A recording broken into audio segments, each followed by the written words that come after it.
Sir ನಾನು ಸಾಯಂಕಾಲ ನಮ್ಗೆ ಫೋನ್ ಮಾಡಿದರು. ಯಾರಿಂದ ಅಂದರೆ ರಾಯಲಪೇಟೆಯಿಂದ ಶ್ರೀನಿವಾಸಮ್ಗೆ ಫೋನ್ ಮಾಡಿದರು. ಶ್ರೀನಿವಾಸಮಿಂದ ನಮ್ಮ ಮುಳಬಾಲ್ಗೆ ಫೋನ್ ಮಾಡಿದರು. ನಮ್ಮೂರ ವಿಷಯ ಬಂದು ನಾನು ತಿಳಿಸಿದ್ದು 6 ಗಂಟೆ ಮೇಲೆ. ಮತ್ತು ನಾವೇನು ಮಾಡಿದ್ರೆ ಅಂತ ಶ್ರೀನಿವಾಸಪುರಕ್ಕೆ ಹೋಗಿದ್ರೆ ಶ್ರೀನಿವಾಸಪುರ ನೋಡಿಕೊಂಡು ಅಲ್ಲಿ ಹಾಸ್ಪಿಟ್ಲಲ್ಲಿ ಅಲ್ಲಿ ಸ್ಟೇಷನಲ್ಲಿ ಕೇಳಿದ್ರೆ ಫೋಟೋ ತೋರಿಸಿದ್ರು. ಮೊಬೈಲ್ ಫೋಟೋ ತೋರಿಸಿದ್ರು. ಈ ನಿಮ್ಮ ಹುಡುಗನ ಇದ್ದಾರಪ್ಪ ಅನ್ಸು, ನಮ್ಮ ಹುಡುಗನ ಸರ್ ಅಂದೆ. ಮತ್ತು ರಾಯಲಪೇಟೆಗೆ ಹೋಗ್ಬಿಟ್ಟು ಕೇಸ್ ಹಾಕ್ಬಿಟ್ಟು ಬಂದುಬಿಡಪ್ಪ ಅಂತಾರೆ. ಅಲ್ಲಿ ಕೇಸ್ ಹಾಕ್ಬಿಟ್ಟು ಬೆಳಗ್ಗೆ ರಾತ್ರಿನೇ ನಾವು ಬಂದು ವಾಪಸ್ ಮನೆಗೆ ಬಂದರೆ ಮನೆಗೆ ಬಂದುಬಿಟ್ಟು ಬೆಳಗ್ಗೆ ಹೋಗಿ ರಾಯಲಪೇಟೆ ಸ್ಟೇಷನ್ ಹತ್ರ ಹೋಗಿ ಮತ್ತು ಅಲ್ಲಿಂದ ಅಲ್ಲಿ ಇದಾಗಿತ್ತಲ್ಲ ಅಲ್ಲಿ ಹೋಗ್ಬಿಟ್ಟು ಅಲ್ಲಿ ಕಾರು ಒಂದಿತ್ತು, ಬುಲೋರೋ ಕಾರ್ ಒಂದಿತ್ತು. ಆ ಬುಲೋರೋ ಕಾರಲ್ಲಿ ಹುಡುಗ ಇದ್ದು ಅಲ್ಲಿ ಎಲ್ಲರೂ ಸೇರಿಬಿಟ್ಟು ಮಾತಾಡಿದ್ರು. ಇಡಿಯವರು ಬಂದಿದ್ದರು, ಪೊಲೀಸವರೆಲ್ಲ ಇದ್ದರು, ಆ ಮೇಡಮ್ಗಳು ಬಂದಿದ್ದರು. ಎಲ್ಲ ಮಾತಾಡಿಬಿಟ್ಟು ಅಲ್ಲಿಂದ ಇನ್ಕ್ವೈರಿ ಎಲ್ಲ ಮಾಡಿಕೊಂಡು ನಾವು ಇಲ್ಲಿ ಬಂದಿದ್ದೀವಿ ಸರ್. ಅವ್ರು ಹೆಂಡ್ತಿದ್ದೆ ಎಸ್ ಐ ವಾರ್ಡ್ಗೆ ಜಾಸ್ತಿ ಇದೆ. ಅವ್ರು ಹೆಂಡ್ತಿದ್ದೆ ಮಾಡಿರೋದು, ಎಮ್ ಮಾಡಿರೋದು. ಎಮ್ಮ ಪಕ್ಕದಲ್ಲಿ ಇದು ವ್ಯವಹಾರ ಮಾಡಿಕೊಂಡು ಆ ಎಮ್ಮನು ಮಾಡಿಕೊಂಡು ಇವನು ಸಾಯಿಸಾಕಿರೋ ಸರ್. ಅಲ್ಲಿ ಯಾರವರು? ಅದೇ ಊರ ಸರ್ ಅವ್ರದ್ದು. ಅವ್ರ ಹೆಸರು ಈಗ ಅವ್ರ ಜೊತೆ ಸಂಬಂಧ ಇತ್ತು ಅಕ್ರಮ ಸಂಬಂಧ. ಅವರು ದೂರ ಇಲ್ಲ ಸರ್, ನಮ್ಗೆ ಗೊತ್ತಾಗಿಲ್ಲ ಹೆಸರು. ಅದರಿಂದ ಸರ್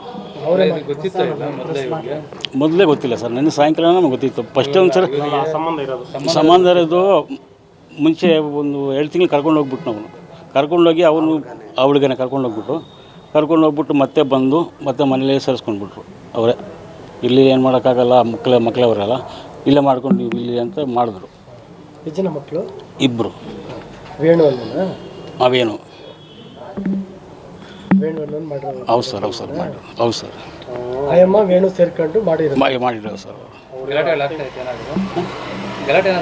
ಇಲ್ಲ ಸರ್, ಇದೇ ಅಕ್ರಮ ಸಂಬಂಧ ಇಟ್ಕೊಂಡ್ರಲ್ಲ ಅವಾಗ ಆಯ್ತಾಯ್ತು ಸರ್.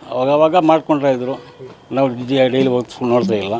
ಅವರು ಫೋನ್ ಮಾಡಿ ಹೇಳ್ತಾಯಿದ್ರು, ನಾವು ಸಲ ಹೇಳ್ತಾಯಿದ್ರು ಅವ್ರಿಗೆ. ಸುರೋಗಿದ್ರೆ ನಾವು ಸುಮ್ಮನೆ ಆಗಿಬಿಟ್ಟು ಹೆಚ್ಚು ಕಮ್ಮಿ ಆಗಿ ಈ ಥರ ಆಗಿರೋದು. ಅಲ್ಲ, ವೆಂಕಟಮ್ಮಪ್ಪ ಗೊತ್ತಿತ್ತಾ ವೇಣು ಜೊತೆ ಸಂಬಂಧ ಇರೋದು ಹೆಂಡ್ತಿದು? ಹೌದು ಸರ್ ಗೊತ್ತಿತ್ತು. 3 ತಿಂಗಳು ಕರ್ಕೊಂಡು ಹೋಗಿದ್ನಲ್ಲ ಅವನು. ಯಾರು? ಏನೋ ಕರ್ಕೊಂಡು ಹೋಗ್ಬಿಟ್ಟು ಮತ್ತೆ ಅವರು ರೆಡಿ ಮಾಡಿಕೊಂಡು ನಾವೇ ಏನು ಫೋನಲ್ಲಿ ಮಾತಾಡ್ಬಿಟ್ಟು ಕಳಿಸಿದ್ದೆ. ಚೆನ್ನಾಗಿದ್ದರು. ಮತ್ತು ಏಕೀಗ ಈ ಥರ ಆಗಿರೋ ಸರ್. ಅಂದರೆ ಇವರಿದ್ರೆ ತೊಂದರೆ ಆಗ್ತದೆ ಅಂತ ಹೇಳಿ. ಹೌದು ಸರ್. ಇವರಿದ್ರೆ ಅಡ್ಡ ಇಲ್ಲ ಸರ್. ಅವರು ಗಂಡಿದ್ರೆ ಅಡ್ಡ ಇಲ್ವಾ? ಅವ್ರ ಅಮ್ಮ ಸೇರ್ಕೊಂಡವ್ರೆ.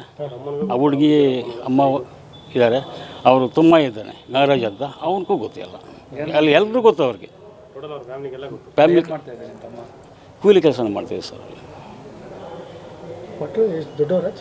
ಯಾರು ಮಕ್ಕಳು? ಒಬ್ರಿಗೆ ಮದುವೆ ಆಗಿದೆ ಸರ್. ಮದುವೆ ಆಗಿದೆ. ಒಬ್ಬ ಹುಡುಗ ಇಷ್ಟು ಹುಡುಗ ಇದೆ ಆ ಥರ ಸರ್. ಮಂಗಪ್ಪ.